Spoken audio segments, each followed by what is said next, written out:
So hello guys, today's video magluluto tayo ng braised meat. Ayan, gamit ko pala ang pork belly. Blinange ko muna siya and then iniwa-hiwa ko siya for a bit size. And then kailangan din natin ng ayan, braised meat cooking sauce. Ayan, at syempre kailangan natin ng scallion, bawang at saka luya. O, diba? Let's start cooking na guys!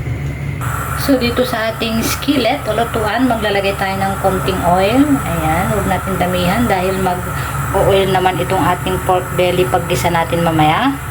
So, ayan guys, kapag nainit na, maglalagay tayo ng bawang at saka luya. Pwede natin pagsabayin yan guys. And then, igisa-gisa lang natin. Ayan, hanggang sa mag-fragrance siya.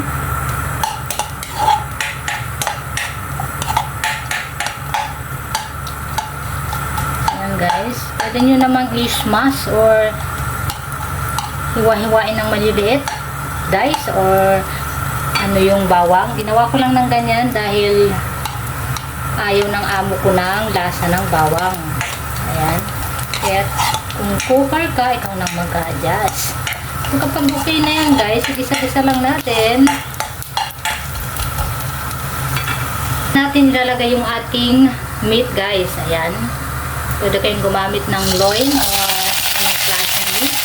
Pork belly ang ginamit ko guys. Ayan, igisa-gisa lang natin siya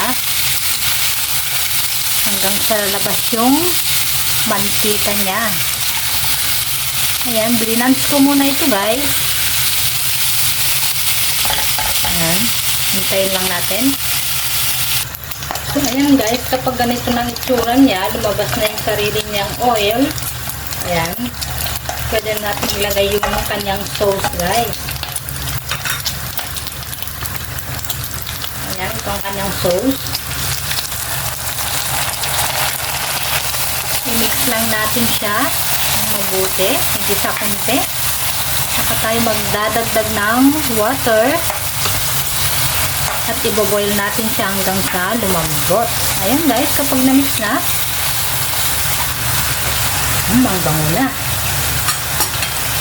Magdagdag na tayo ng water. Ayan guys, ganyan muna. Pwede tayong magdagdag mamaya. Ayan, takpan muna natin hanggang sa lumambot. Ayan, kailangan low flame lang tayo. Ayan guys, hintayin na lang natin siyang lumambot. So ayan guys, kapag ganito na ang consistency or itsura ng ating braised pork, kung lumambot na siya, pwede na tayong maglagay ng spring onion. So ayan guys, ihalo-halo lang natin siya. Madali lang itong maluto guys. Huwag natin siya masyadong lantain.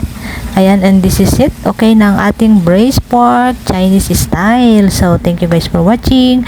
Please subscribe and hit the notification bell for more updated videos. So thank you guys for watching.